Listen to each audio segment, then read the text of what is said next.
No, I'm fine. Thank you very much. I'm sorry I'm sitting down, but both my knees are in a mess and they should be operated upon within the next month or so. But in the meantime, I'm in a bit of pain and therefore I'm sitting down. Thank you very much for giving me the permission to do so. What I'm going to talk to you about today is leadership in action. Just because some people are classified or called as leaders, managers, section heads, presidents of social clubs, or chairman of committees, does not mean they can lead. You don't need a title. It is not a position, but leadership in action. A leader leads by action, not merely words. Do you consider yourself a leader?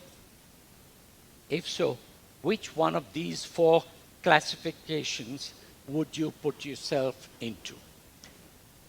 And those are the 4 classifications on the board. Are you an autocratic leader? You make all the decisions alone and don't involve the committee. You don't consider their thoughts, options, or anything. I am the leader. I am an autocrat. I will do what I need to do. My job is to fulfill the aims and objectives set out. The committee members and others on that team are those that I can bully and cajole into getting the work done. I hope you're not like that. So, are you a democratic leader? Decisions are based on information and viewpoints collated from team members, but perhaps with the leader having the final say. A third group of leaders is what is referred to as a laissez-faire leader. Laissez-faire basically means let them do. Leaders give a good amount of authority to employees and committee members. They do not make any rules, guidelines, or deadlines. It gets a little mixed up at times. And a good example would be a startup organization. It may encourage trust, but may fall short because it limits the employees' development and overlooks growth opportunities.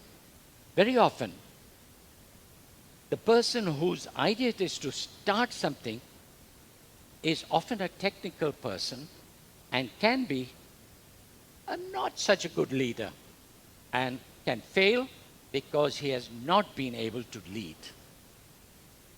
And then there are the strategic leaders. Strategic leaders are often at crossroads between growth opportunities and daily operations. They accept executive level interest while supporting lower level employees to make sure the work environment is stable. Many organizations like this style because it supports a variety of members at many different levels. But the negative side could cause problems with regards to support not being available to everybody, and it gets to a situation where it's not always possible to maintain stability. In the type of environment we are in, notably working in the community as volunteers or during commercial activities, we have got to accept one major fundamental. Anyone, anywhere, can make a positive difference, however small the contribution. Nelson Mandela once said, as leaders, we need to be like shepherds.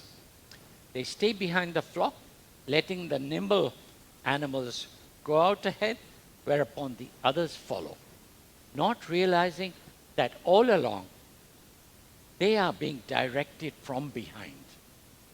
A leader is therefore someone who knows when to lead, when to step back.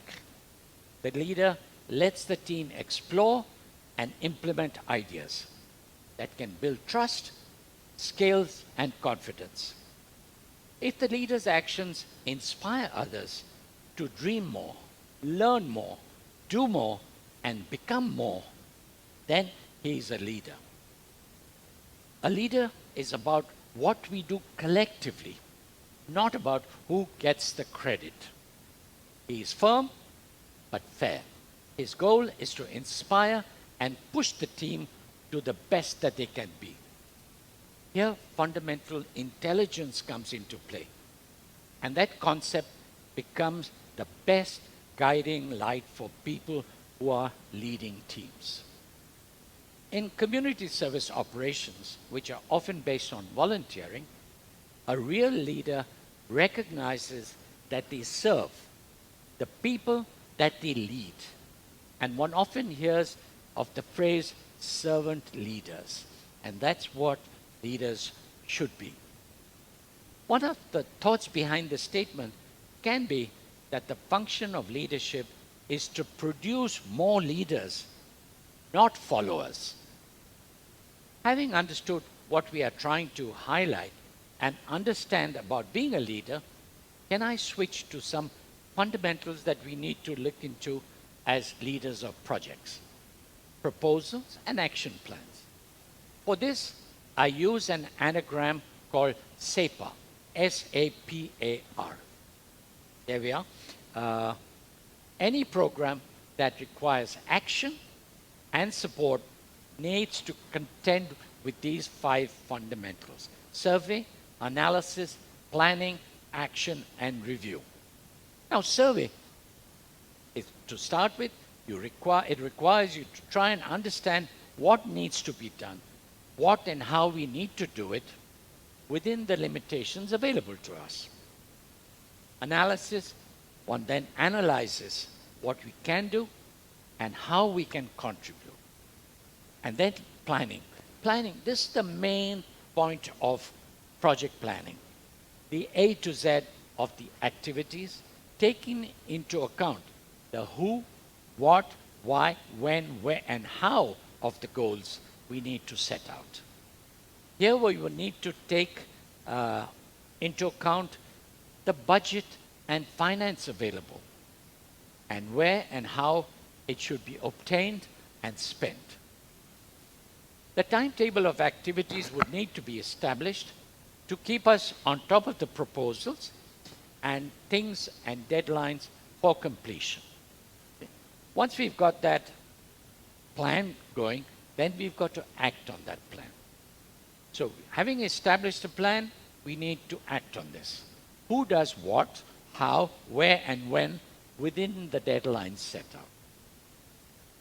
And the review portion of this is very important, because at the end of the program, we need a post-mortem.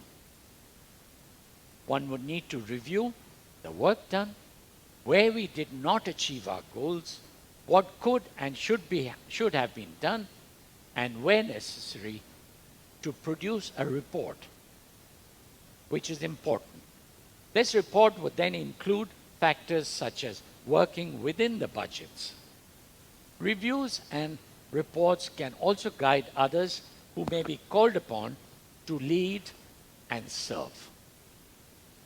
SEPA, therefore, allows leaders to plan the activities and activate the plans.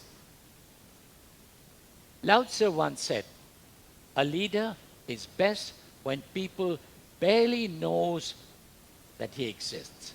When his work is done, his aims fulfilled, they will say, 'We did it ourselves.'"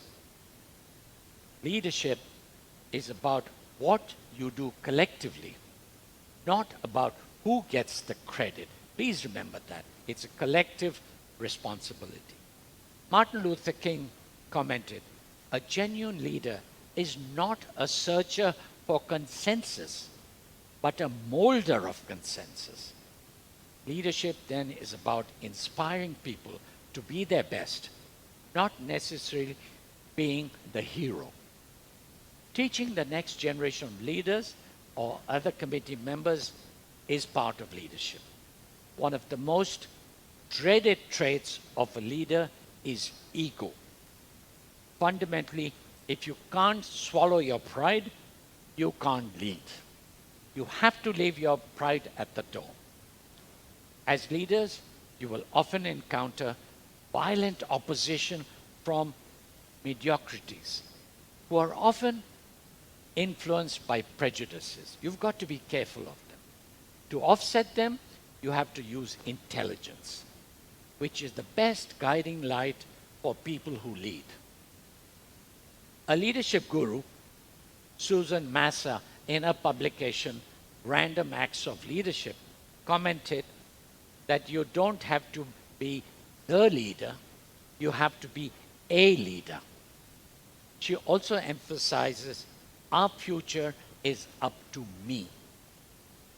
3 areas are highlighted by her when she says, speak up in service of your future, step up to ensure we do what needs to be done to realize our future, stand up to declare and follow through on promises to realize the possibility of a better future. Echoing that, I wish all of you to accept community, social, and business activities, not only as leaders, but as active members, with a view to understanding and accepting the great leadership opportunities available. We don't want inaction or inactivity. What we need is leadership in action. So it's not leadership in action, it's leadership in action. Thank you very much.